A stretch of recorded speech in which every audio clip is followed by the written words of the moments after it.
vamos a preguntar al doctor Rangel a ver qué es lo que se tiene que hacer. Pero yo creo que va a ser en línea, por lo menos este primer parcial. Esperemos que ya el segundo, ya pronto puedan ser las clases presenciales y los exámenes también presenciales.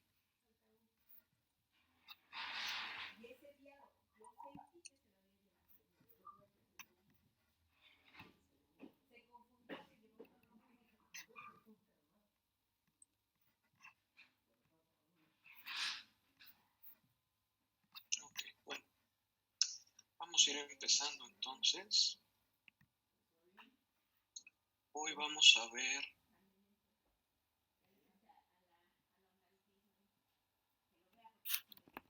COVID-19 desde el punto de vista de otorrino y desde el punto de vista obviamente de medicina general, ¿no? ¿Qué cosas tienen que saber ustedes como médicos generales de esta enfermedad que pues es ahorita lo que más hemos estado viendo?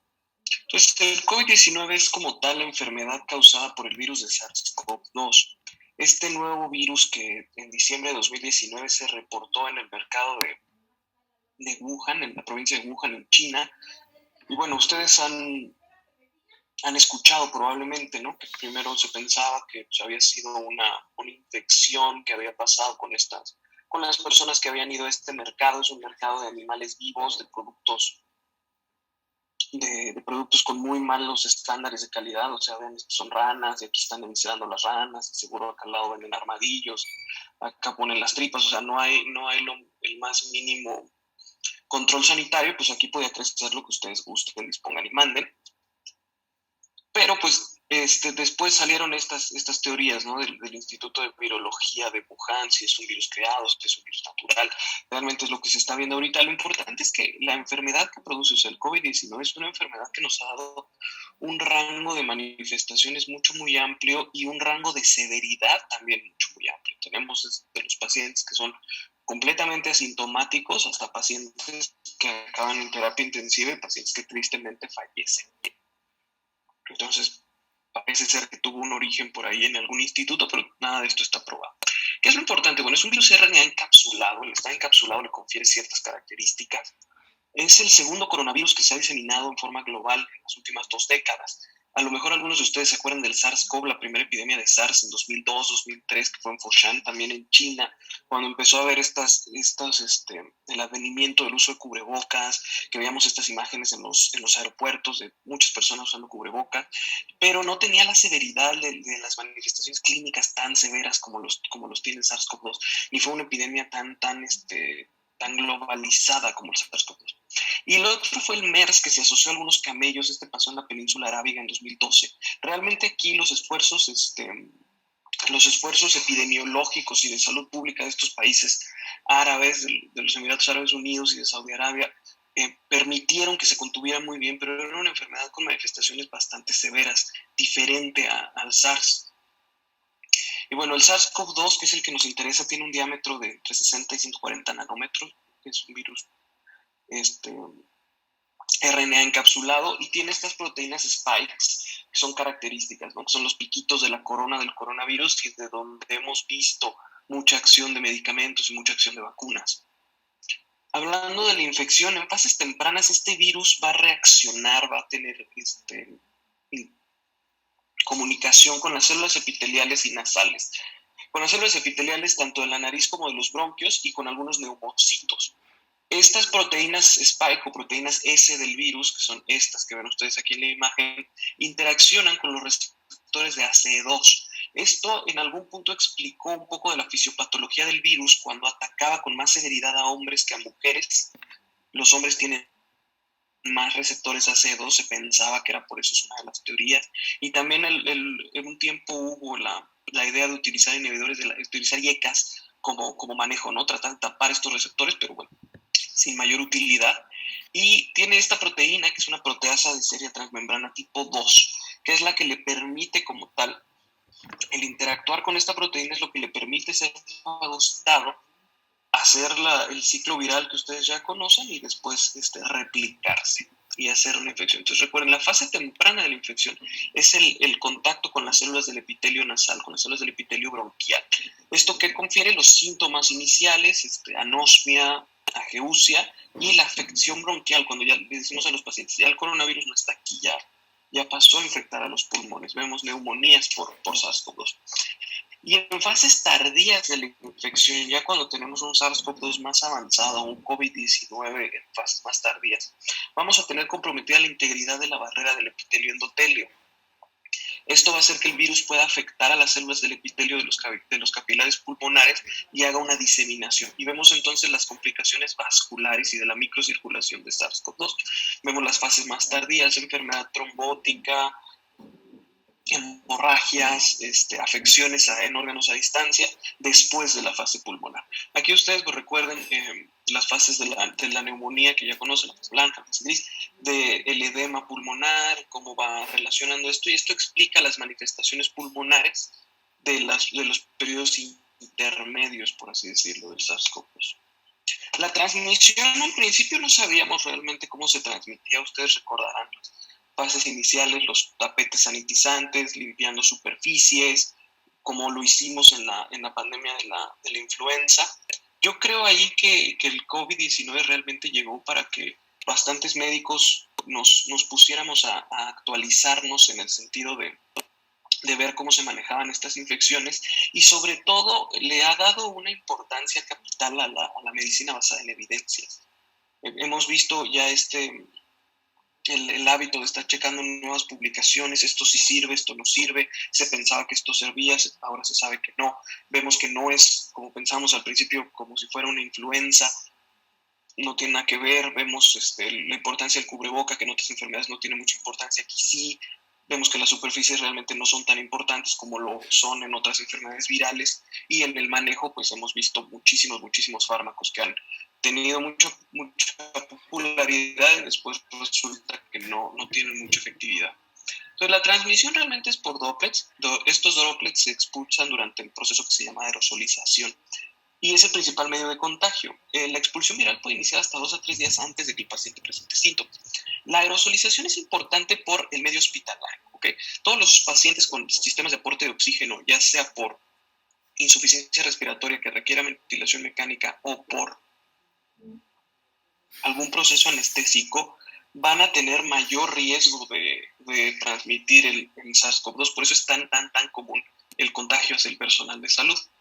Las exposiciones prolongadas a personas infectadas y exposiciones cortas a personas sintomáticas se asocian con mayor riesgo de contagio, ¿ok? O sea, mucho tiempo en un lugar donde haya muchos pacientes con COVID o poco tiempo con una persona sintomática. Y hay que considerar la carga viral que maneja el paciente. El pico de la carga viral va a estar generalmente al inicio de los síntomas, pero lo que hemos visto ahora es que va a depender de la variante viral.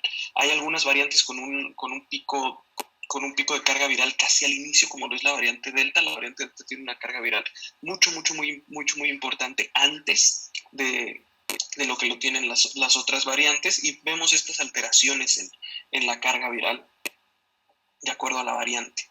La transmisión pues nos va a permitir que detectemos ácidos nucleicos del virus hasta 6 semanas después del inicio de la enfermedad.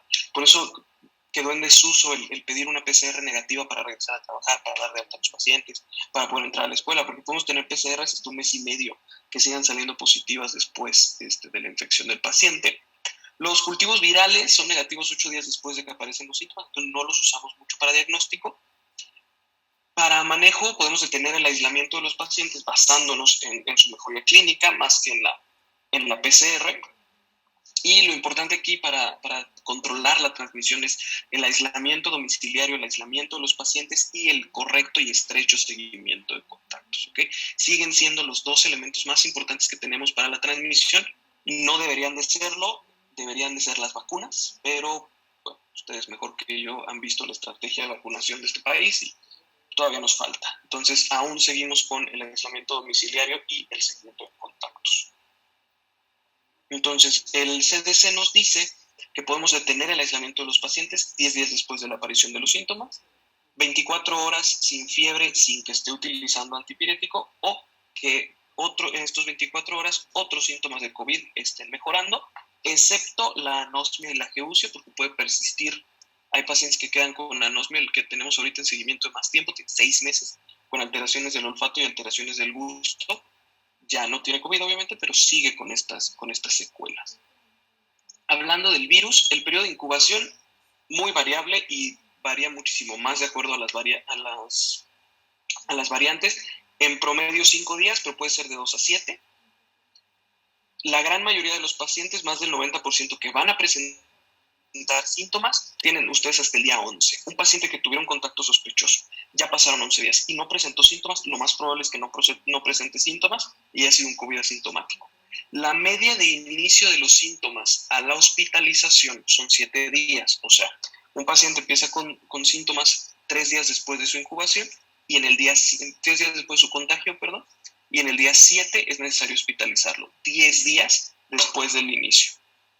Ese es el pico de mayor hospitalizaciones de COVID. Ahorita vamos a ver una grafiquita que nos lo explica, pero esto traduce ya las fases tardías de la infección de COVID. O sea, ya pasó la exposición dentro del epitelio nasal, ya hubo un contacto en las células del epitelio bronquial, ya hubo una ruptura de la barrera epitelial y ya tenemos un COVID más diseminado. Y estos 7 días el paciente es cuando empieza con más síntomas y es cuando es necesario hospitalizarlo.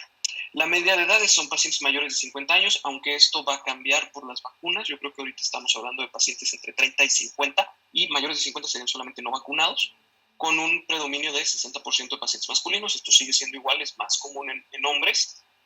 Obviamente esto es antes de las estrategias de vacunación.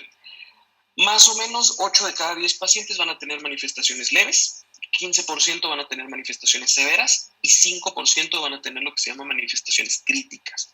¿Alguien me puede decir, hablando de las manifestaciones clínicas, cómo diferenciamos un COVID leve de un COVID moderado de un COVID severo?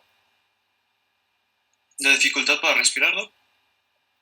Pero ¿qué valor en la exploración física? O sea, es una ley de regla de 50 de oxígeno, 50 de CO2, y me parece que el 50% del pulmón lleno, como infiltrado de líquido. No es la saturación okay. de oxígeno en la sangre. Es la saturación de oxígeno de acuerdo a las guías de la ITSA. ¿Te sabes los valores? Yo no.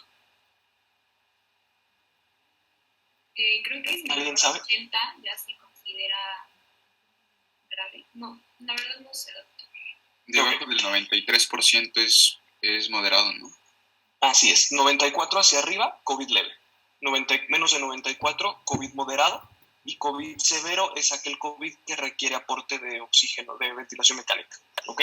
Esa es la clasificación de la Sociedad de Enfermedades Infecciosas y esa es la que nos permite como tal el manejo de los pacientes de COVID. ¿Por qué? Porque muchas veces tenemos pacientes que tienen manifestaciones muy leves, o sea, realmente no tienen mucha dificultad respiratoria, no han tenido fiebre, pero saturan el 93, saturan el 92. Ese paciente por definición ya es un COVID moderado. Se los comento porque muchas veces el paciente piensa que el COVID sintomático es el que está en el hospital y si él está en su casa con un poquito de catarro es asintomático. Yo he tenido muchos pacientes así, que han querido salir antes, que han querido ya dejar el aislamiento, que han querido incluso dejar el tratamiento porque creen que son asintomáticos. Hay que explicarles lo importante de la saturación y sobre todo para ustedes, estos pacientes saturando abajo de 94, 93, 92, en estos días 7, 8, 9, 10, son los pacientes que se pueden complicar. Es el paciente que en esos días puede requerir hospitalización. Un paciente con esos valores que ya esté saliendo de estos días, probablemente vaya a empezar a recuperarse. Y otra cosa, un paciente que vaya en el día 2, 3, con una saturación de 93, 92, aguas. Es un paciente que tiene todos los días para complicarse. Por eso es importante tener esos dos parámetros. La oxigenación de mi paciente y en qué día de la infección va. Aquí ven ustedes esta tablita, más o menos el periodo de incubación, que es hasta de 5 días. Cuando empiezan los síntomas, el día 0 de síntomas o el primer día de síntomas. ¿Cuáles son los más comunes? Fiebre, tos, fatiga, anorexia, mialgias y en algunos pacientes diarrea. Estos 6 días son generalmente los días que puede estar el paciente asintomático o con síntomas leves. A partir del día 7 y hasta el 10 es cuando el paciente puede tener disnea, 40% de pacientes que van a tener dificultad respiratoria, que van a tener bajas en la saturación. Y a partir del día 10 son los pacientes que se pueden poner críticos o los pacientes que que pueden entrar en un COVID severo. O sea, paciente manejado en su domicilio, con seguimiento adecuado de su médico o de ustedes, ven ustedes bajas en la saturación, aguas. Es un paciente que puede empezar a desarrollar problemas respiratorios, y si vamos en este clúster de días con un paciente que ya empieza a tener saturaciones bajas, es un paciente que por definición debe ser manejado en hospital. Ustedes van a escuchar muchas historias de pacientes que se manejan en casa, sobre todo aquí en México, que los tenemos en casa con concentrador, con seguimiento o con un seguimiento estrecho, ya sea por telemedicina, por visitas domiciliarias, como sea. Eso respondió a la fase más crítica de esta emergencia de salud pública, cuando no había disponibilidad hospitalaria. Pero si su paciente tiene acceso a un servicio hospitalario, tiene seguro de gastos médicos mayores, tiene seguro social, o hay espacio en un hospital público, es un paciente que tiene que ser manejado en hospital, ¿ok? No hay como tal una guía o una recomendación para el manejo de COVID domiciliario. Es una adaptación que hemos hecho, pero son pacientes que se tienen que manejar en hospital. Todo paciente que tuviera oxígeno suplementario, concentrador, tanque, puntas, mascarilla, lo que ustedes quieran, debería de ser manejado en hospital, de acuerdo a las guías. En la realidad no se hace por la disponibilidad de hospitales, los costos que son elevadísimos, por eso los manejamos en domicilio, pero si les preguntan un examen o algo así, son pacientes de hospital. El problema aquí con los pacientes hospitalizados que veíamos nuevamente antes de la vacunación eran las comorbilidades. Hasta un 90% de pacientes hospitalizados tenían comorbilidades: hipertensión, diabetes, obesidad, enfermedad cardiovascular, EPOC, falla renal, algún proceso tumoral o enfermedad hepática. Ahora, la falta de esquema de inmunización completo es el principal factor de riesgo para estar hospitalizado, ¿ok? Más o menos de que empezaron la campaña de vacunación acá, yo creo que el 100% de los pacientes que hemos visto hospitalizados, al menos a título personal, son pacientes con esquema de inmunización incompleto. Y la escala que se tiene ahorita es del Reino Unido, el 91.4% de sus pacientes, de las muertes en COVID, han sido personas no vacunadas, ¿ok? Pues para que vean la importancia de las estrategias de vacunación y la importancia de tener un esquema de vacunación completo. Los síntomas más comunes son fiebre, tos, disnea, fatiga, síntomas gastrointestinales, náusea, vómito, diarrea, lo que ustedes quieran, mialgias y atralgias, y la anosmia y la disgeusia. La anosmia y la disgeusia pueden ser la manifestación única en un 5 a 3% de los pacientes.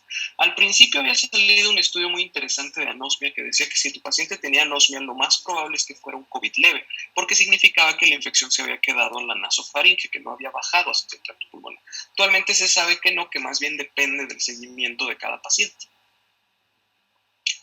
El COVID-19 tiene complicaciones en todos los órganos de la economía del paciente. Altera la función del corazón, cerebro, pulmón, riñón, del sistema de coagulación. Puede haber problemas cardíacos, miocarditis, cardiomiopatía, pericarditis, arritmias, inestabilidad hemodinámica, pacientes que tienen que estar en terapia con aminas vasoactivas, eventos tromboembólicos en 10 a 25% de los pacientes. Por eso todo paciente con manejo intrahospitalario tiene que estar anticoagulado, hablando de COVID. Dependiendo de la fuente que ustedes revisen, van a ver ustedes que de 30 a 90% de los pacientes van a requerir ventilación mecánica invasiva. Esto va a depender mucho, uno, de la fuente que ustedes revisen, y dos, del país de que ustedes revisen, ¿no? No es lo mismo ver ahorita, por ejemplo, las estadísticas de COVID aquí en México o en Brasil, que verlas de Estados Unidos, que verlas de Canadá, que verlas de Israel, por ejemplo. Entonces, siempre chequen de qué país están viendo estas gráficas. Por eso es que estos números son tan dispares.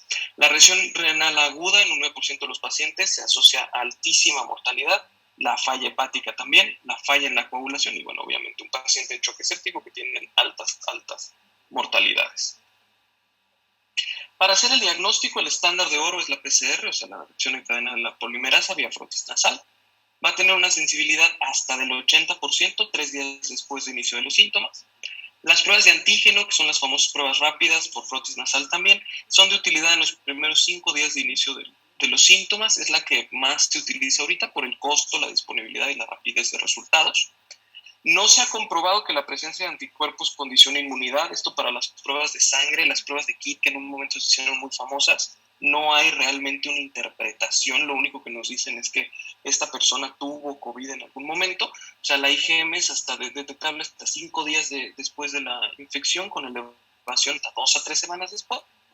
y la IgG aparece 2 semanas después de la infección. Entonces, realmente no tiene una utilidad diagnóstica, y yo les diría incluso que no tienen una utilidad de seguimiento, a menos en algunos pacientes inmunocomprometidos. A veces por tema de seguro el paciente tiene que comprobar que su hospitalización fue por COVID, o sea, un paciente que haya llegado con prueba de antígeno negativa, pedirle un IgG después para comprobar que si fue COVID tiene alguna utilidad. Y hay un estudio ahorita en Estados Unidos que dice que una tomografía computarizada con hallazgos de COVID en un paciente sintomático tiene como una sensibilidad del 90-95%. Entonces, las pruebas yo les diría que son más bien para descarte. O sea, lo que queremos saber es si el paciente no tiene COVID. Y a ver si quiere correr. Sí. Este es un video donde van a ver ustedes cómo toman la PCR por frotis nasal. Quiero que lo revisen por 2 cosas. Miren aquí, le dicen al paciente que vea hacia arriba. Eso es completamente incorrecto, ¿ok? El paciente tiene que estar viendo hacia adelante. La nasofaringe, ustedes acuérdense de la anatomía. La nasofaringe es una estructura recta, o sea, es el techo, el paladar, el piso de la boca. Esto tiene que entrar recto y es más fácil con el paciente viendo hacia adelante y que ustedes lo introduzcan el hisopo de forma horizontal, pegadito al piso de la nariz, por abajo del timbre.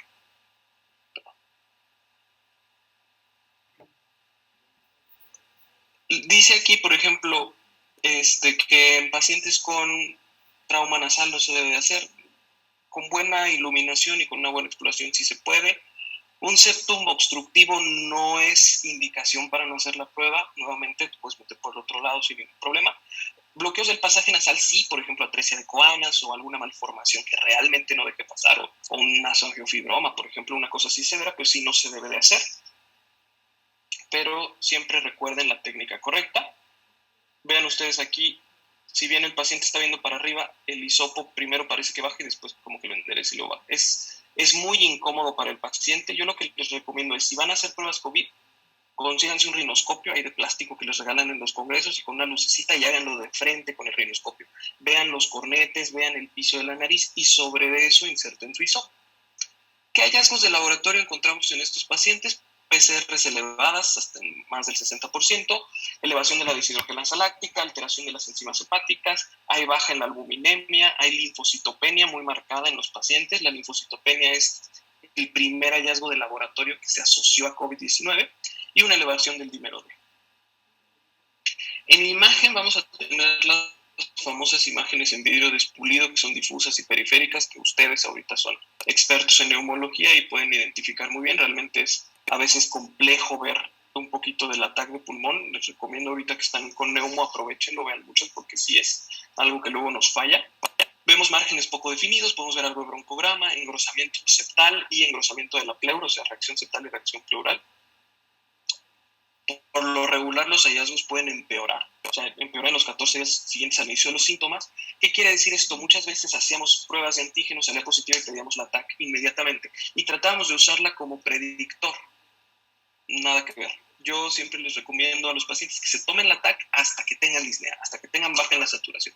Una TAC normal inicial al inicio de COVID-19 no me descarta ninguna probabilidad de complicación ni me ayuda a predecir nada. Otra cosa, el CORRATS, muchachos, que es la escala que se utiliza. El CORRATS es como el BIRATS de mama. Nos habla de qué probabilidad hay de que estos hallazgos de tomografía sean por COVID, nada más. O sea, un paciente que tiene COVID con prueba positiva es CORRATS 6, por ejemplo, así no tenga un solo hallazgo en la tomografía y es un CORRATS 6 porque es seguro COVID. Un CORRATS 5, pues es una tomografía que muy probablemente sea COVID, un paciente que vamos a internar por COVID, y si tiene PCR positiva, lo vamos a subir a CORRATS 6. Pero no significa que el CORRATS 4 tenga menos daño que el CORRATS 5, simplemente significa que es más o menos probable que tenga COVID, ¿ok? No, porque muchas veces vemos reportes y COVID leve, no sé qué, CORRATS 2, no tiene nada que ver, o sea, nada más me estás diciendo que entonces la tomografía probablemente no sea por COVID, no necesariamente la severidad del daño. Y la TAC puede tardar hasta 6 meses en normalizarse. Entonces, TAC de seguimiento, TAC para alta, no tiene mucha utilidad. Más bien, en 6 meses solicitar una nueva tomografía y ver realmente cómo quedó la estructura pulmonar. Aquí ven ustedes las imágenes en vidrio despulido, características. Algunas líneas B en el ultrasonido pulmonar. Y bueno, y un infarto por una complicación vascular. Pero acostúmense a buscar estas imágenes en vidrio despulido hacia la periferia o hacia el centro para hacer el diagnóstico por tomografía. En la actualidad ya casi todos los pacientes, por relación costo, los pacientes con enfermedad leve generalmente se pueden recuperar en casa, manejo sintomático y aislamiento. Lo que siempre les digo, sintomático no es igual a paracetamol, sintomático es igual a lo que controle los síntomas del paciente. O sea, si el principal síntoma de su paciente es tos, le pueden dar todo el paracetamol que quieran y no le van a controlar los síntomas. Mejor darle un antitusígeno. Si el principal síntoma de su paciente es la anosmia o la obstrucción nasal, pues utilizar algún esteroide intranasal. En todo paciente con riesgo, útil contar con un oxímetro en la casa, explicarle al paciente cómo se debe utilizar el oxímetro. Hemos visto muchos pacientes en urgencias que llegan porque el oxímetro en la casa les marcó 40, les marcó 70, les marcó 60 y resulta que tienen uñas de estas de gel que son muy populares y que amuelan mucho la lectura del oxímetro. El oxímetro no tiene pilas, no lo están usando bien o ya lo descompusieron de tanto estar. Entonces siempre explicarles. Comunicación constante con el paciente, yo creo que es la piedra angular del manejo domiciliario. Lo que nosotros hacemos con el doctor Rivera en los pacientes que tenemos de seguimiento, buenos días, cómo amaneció, saturación, temperatura, síntomas y en qué día vamos, y con eso hacemos un seguimiento. Que el paciente tenga esa confianza de tener una comunicación constante y también que ustedes tengan un seguimiento para que puedan ver si es un paciente que va a seguir en casa o es un paciente que tiene probabilidades de complicarse y que tengamos que mandar a algún otro lado. Explicarle muy bien los datos de alarma y la importancia de la hospitalización ante datos de alarma. Mucha gente obviamente por miedo, por ignorancia no se quiere hospitalizar, pero sí es importante que el paciente entienda por qué se tiene que hospitalizar.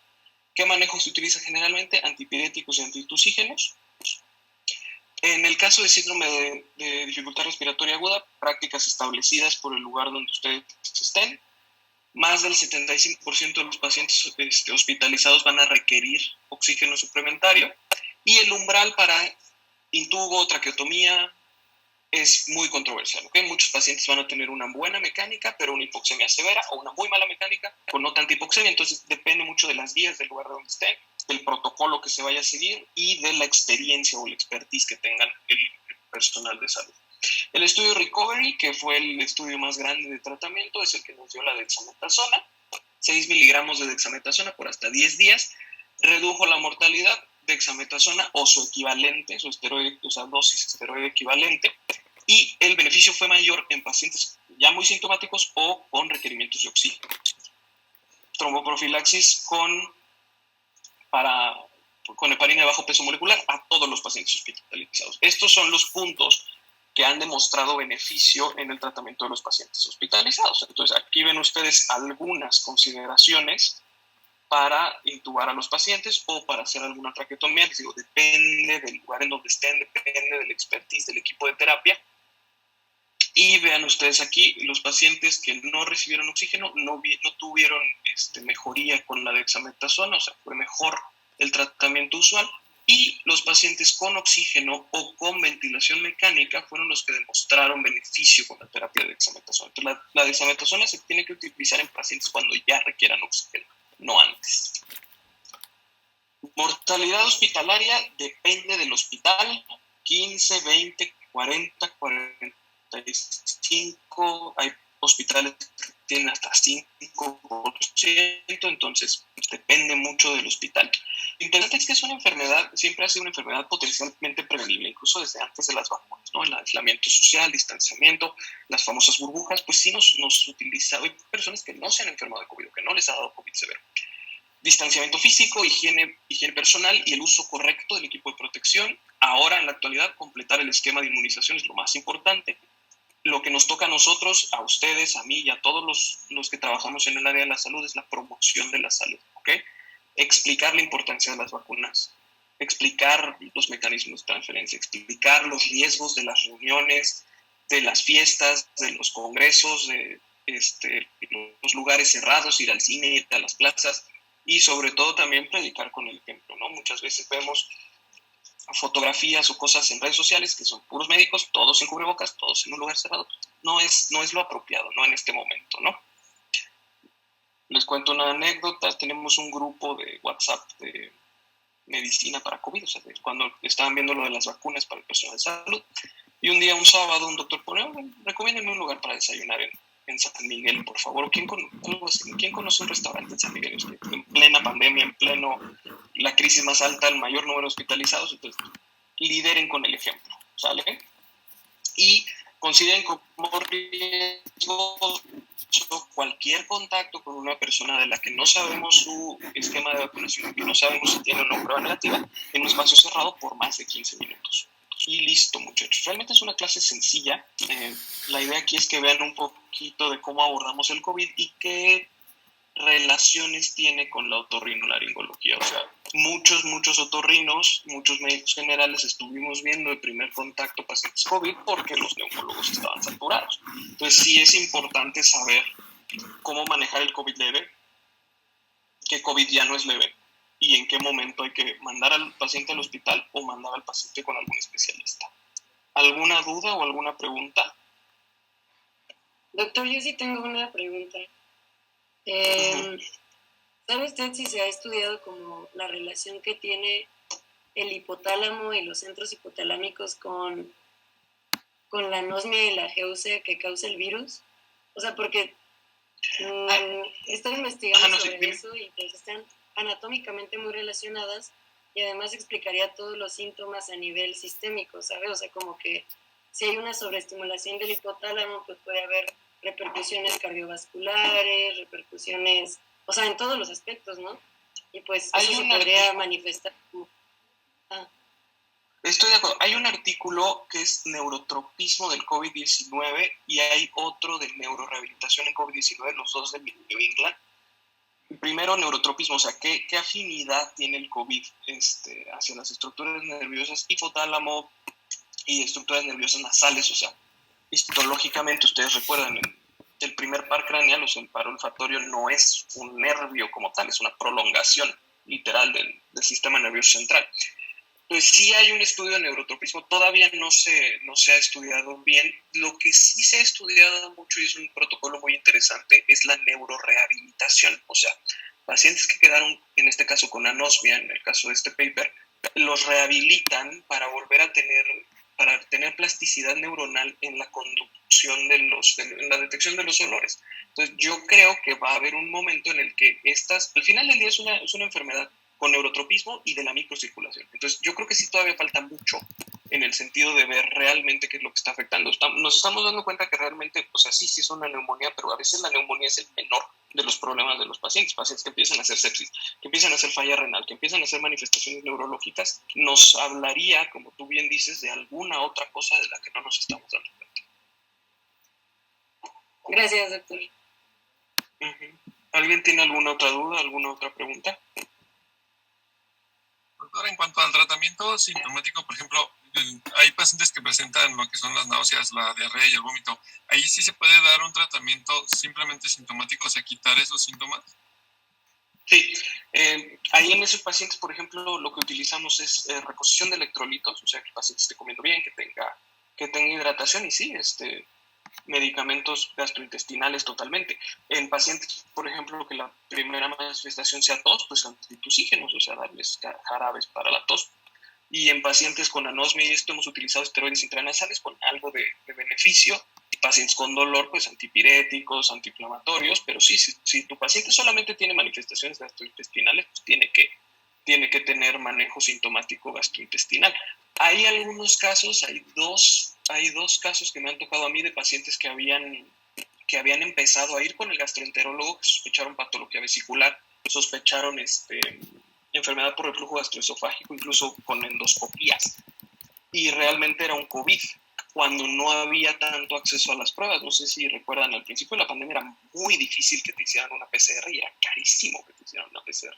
Entonces, muchos pacientes que no debutaban con el cuadro típico de dificultad respiratoria, ataque al estado general, que más bien tenían diarrea, infecciones gastrointestinales o náuseas, vagaban con muchos diagnósticos porque no habían hecho todavía el diagnóstico de COVID, porque no por otra cosa, sino porque no había acceso a las pruebas diagnósticas. Sí, gracias. ¿Alguien más tiene alguna duda, alguna pregunta? Yo, doctor. O sea, he leído muchos artículos, pero la verdad no me ha quedado muy claro cuál es la causa de que a los niños no les dé tan fuerte el COVID. O sea, como en general, ¿no? Como que es excepcional que a un niño le afecte tanto como a un adulto, por ejemplo. O eso es un mito, no sé. No, no es un mito. Al principio sí se veía que los niños no hacían cuadros tan sintomáticos. El artículo que yo conozco que ha tenido más impacto o el que tiene mayor potencia, como nos decía el doctor Leo para explicarlas, hay un artículo que asumía una teoría que decía que como los niños de guardería o los niños en la actualidad habían estado expuestos a tantos adenovirus y a tantos virus, tenían anticuerpos similares. Esa es una. Y otra, los niños no tienen tantos receptores de ACE2 al parecer. Entonces, esas son las dos teorías que te ayudarían a explicar por qué a los niños no les da un COVID tan sintomático, pero realmente todavía no se sabe una causa específica. Y lo preocupante ahorita es si alguna de estas nuevas variantes sí nos va a provocar un COVID más sintomático en los pacientes pediátricos, y ahí sí es donde va a haber un gran problema, sobre todo con este regreso a clases sin pensarlo, literalmente. O sea, ya hay variante Delta, hay variante Mu, la que ustedes quieran, falta la variante mexicana, que puede ser posible que se den niños y ahí sí vamos a tener un gran problema. Gracias, doctor. Doctor, había escuchado, leí sobre esa pregunta que hizo mi compañera, el rol de la testosterona con el receptor de la angiotensina 2. Uh-huh. Aparentemente había una relación entre los niveles de testosterona y los niveles de la enzima convertidora. Entonces los niños, como pues aún son pequeños y las mujeres también producen menos, hay menos cantidades de convertidora de angiotensina 2 en mujeres y niños que en hombres. Exactamente, sí, esas son algunas de las teorías por las que se explica el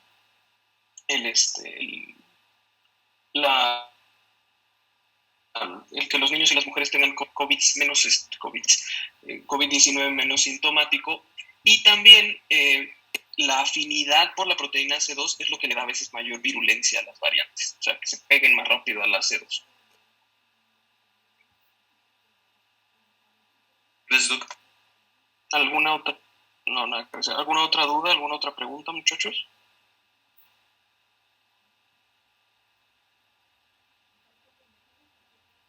Ok, bueno, lo vamos a dejar hasta aquí.